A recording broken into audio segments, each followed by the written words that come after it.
Malas lang noon ang gumawa ng clackers dahil kahit the design is very plastic, walang nagka-interes ulit bumili nun, maliban sa mga bata sa Egypt. Noong 2017, ito ay tinawag na Sisi's Balls na inihahambing sa bet ng kanilang Pangulong, si Abdel Fattah el-Sisi. At noong sumikat na sa mga bata, kumilos na ang kanilang kapulisan upang arestuhin ang mga nagbebenta nito at kumpiskahin ang 1,403 pares ng nasabing laruan. Tinuturing nila itong mapanira sa kanilang gobyerno. Nakakatawa, no? Buti hindi tinawag dito na bongbong balls yung lato-lato. Pero kung mangyari man, babat kaya ito sa Pilipinas? Mapunta na tayo sa modernong panahon. Sobrang dami kong batang nakikita na naglalaro nito. Trending pa nga ito sa social media eh. Madami pa rin kaso ng mga injuries na makukuha sa paglaro nito. Dahil kung hindi mo makuha ang tamang tiempo, madalas itong hahampas sa braso o kung saan man. Ang simpleng sakit sa katawan, pasa, ay maaaring mauwi sa mas malalang internal hemorrhage. May mga insidente pa nga na ang mga batay ginagamit ito bilang panghampas. Bagamat nakakatulong ito sa hand-eye coordination, maaari ding itong magdulot ng mannerisms. Baka sa katagalan ay hanap-hanapin na ng mga bata ang paggamit nito, katulad na lang ng mga gawi ng mga kabataan na pagpapaikot ng ballpen, bimpo o notebook, pagpapatunog ng kamao o leeg, o paggamit ng fidget spinner. Mukhang mga simpleng gawain lang na hindi nakakasama, ngunit pwedeng pagmulan ng pagkairita o depresyon kapag hindi nila nagawa ang kinagawian nila. Imaginein mo, nasa lecture, naglalato-lato, nasa simbahan, naglalato-lato, nasa banyo, naglalato-lato. Extreme pero posible, di ba? Bilang magulang, hindi ba ito nakaka-alarma? Ang Facebook post. Isang post sa Facebook ang naging viral at nagkaroon ng maraming reaksyon sa mga netizens. Sinasabing ang laruang lato-lato ay imbensyon ng mga kulto ng demonyo.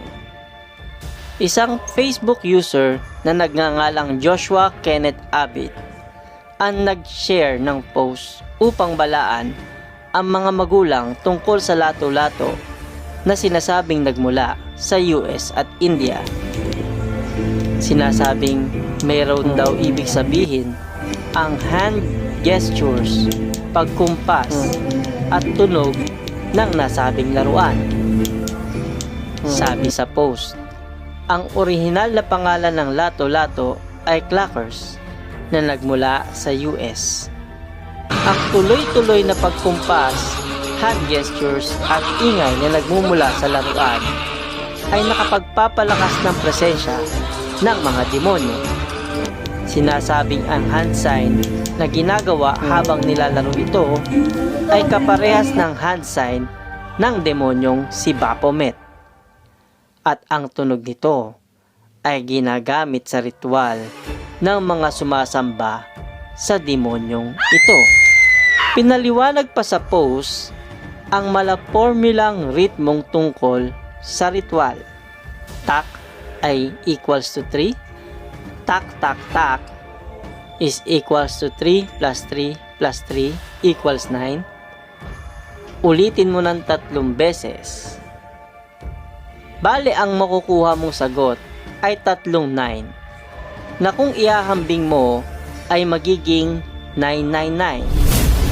Ang 999 ay sumisimbolo bilang infinity. And infinity means evil, na kung baliktarin mo ay magiging 666, Mark of the Beast, simbolo ni Baphomet. Nagbanggit pa si Mr. Abbott ng Bible verse na hindi ko na idadawit sa content na ito. Ang post na ito ay pinipilit ikonekta ang lato-lato sa mga gawin ng demonyo. Ngunit wala itong matibay na ebidensya. Importanteng sanayin natin ang ating mga sarili sa tinatawag na critical thinking, na alam kong meron ang ating mga kawindang. Kaya samahan niyo pa ako at himayin at buuin ang kwentong windang na ito. Windang!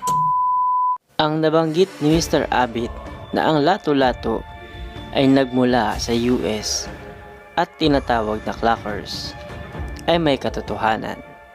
Samantalang ang sabihing ito ay nagmula sa India ay walang konkretong pagbabasihan. Marahil ito ay naging filler lang sa kanyang istorya. Pag-usapan naman natin si Baphomet, ang demonyong bida sa istorya. Si Baphomet ay isang deity na sinasabing sinasamba ng samahang tinatawag na Knights Templar. Una itong lumabas sa trial transcripts para sa Inquisition of the Knights Templar noong 1307. Maihahambing ang mga Knights Templar sa mga military na nagpapatupad ng Katolisismo. Ngunit ang paglabas ni Baphomet ang dahilan kung bakit sila nasali sa Inquisition. Noong Inquisition, ang simbahang Katolika ay ang merong matinding kapangyarihan sa buong Europa.